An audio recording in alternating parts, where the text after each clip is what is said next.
biz burada template yarattık. Tamam. Necə bir template olacaq bu?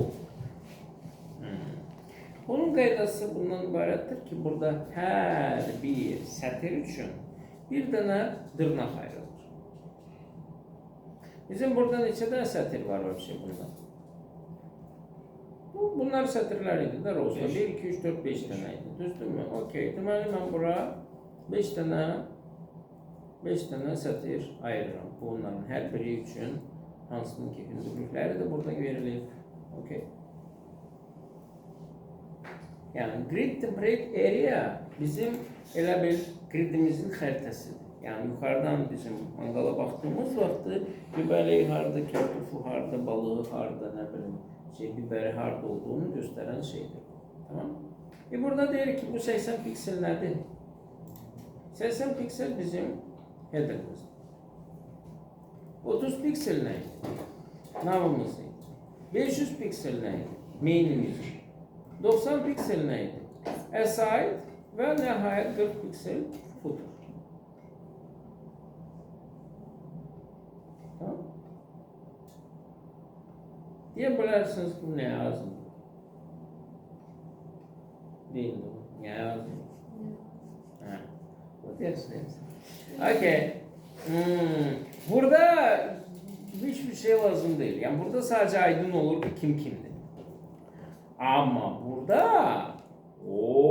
biz buradayıq artıq bizim elementlərin yerləşməsini ayrı-ayrı grid itemlara yazmaq əvəzinə grid template area ilə konteynerin içərisinə göstərə bilərik. Ki konteyner bilsin, onun içərisində hansı item harada duracaq. Tamam. Bizdə nə deyirdik? Hər bir sətir üçün bir dənə dırnağa ehtiyac var. Bizdə desktopda neçə sətir var? 3 dənə sətir var. Amma burada bir neçə sütun var. Onun üçün daha maraqlı olsun deyə millət, sırf daha maraqlı olsun deyə mən bu sətirləri bir-birinin altında yazacağım. İndi birinci sətirdə sütun üzrə məsəl üçün bax 25% 660. Sütun üzrə məndə nə durur? Birinci sətirdə məndə nə durur? Header bu sütunda. Burada da header, burada da header. Düzdürmü? Deyirəm ki, burada da header, burada da header, burada da header. Olacaq. Tak. İkinci sətirdə məndə nə var? Nav, main, aside. Yazıram, burası navdır. Burası main'dir. Burası da aside. Axırıncı sətirdə nə var? Main, nav, footer.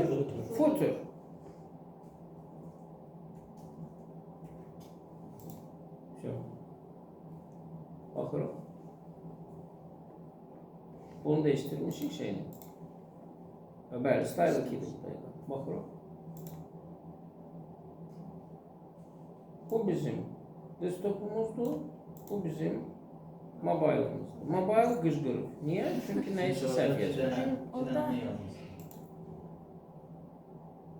Bu header. Okay.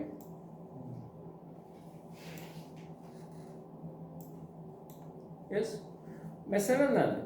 Məsələ odur ki, bu bizə imkan verir ki, strukturunu çox asan bir şəkildə dəyişdirək. Misal üçün, altının full footer olmasını istəyirəm. Buyurun.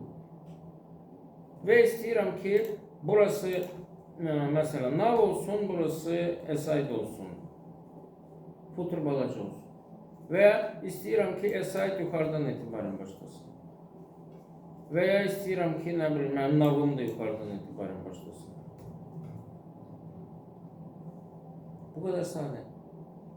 Bir xəttləri saymaq, zart filan seçmək, yəni ehtiyac yok. Okay? Onu cədvəl kimi düşünmək, tamam. Bilmiyorum, nə kimi düşünürsünüz, yəni düşünmək o sizin işinizdir. Yəni nə kimi düşünürsünüz, düşünün. Yəni mən sizə göstərdim ki, belə bir şey var. Yəni ki, bu bizim gridimizin xəritəsidir. Yəni ki, banan hardadır, ondan sonra badımcan hardadır, göbələk hardadır, ət hardadır. Yəni ki, burada baxırıq. Neçənci sətirdə, neçənci sütunda bizdə nə var, buradan görürük. Tamam? Beləliklə, dediyim kimi, bir də təkrar edirəm. Bu, bizə imkan verir ki, bizim itemlarının yerləşdirilməsini konteynerin içərisinə göstərək. Burada o itemları bir yazmır. Ya orada başlayır, bu qədər bunu bitir, şeyləyir, filan filan. Buradan görsənir də nə qədər hardan başlayır və nəyi birləşdirir. Yəni, kənar şeyə ehtiyac yox. Okey? Çox. Bu münasibətlə, bu mən sizə göndərəcəm. Bir vaqon tapşırıq verəcəm ki, darıxmayasınız. Burada. Onu sabah mı yersin? Altımızda Kimi? Kimi sabah verəcəm? Bir vaqon tapşırım. Yox, indi verirəm. Bir vaqon tapşırıq sabah niyə verirəm? Sabah bizim saytımız olacaq. Saytı biz sabahları başlayacağıq da, bitirəcəyik də. Şənbə, bazar da oturub işləyəcəksiniz. Ha? Bəli, hardan bildim?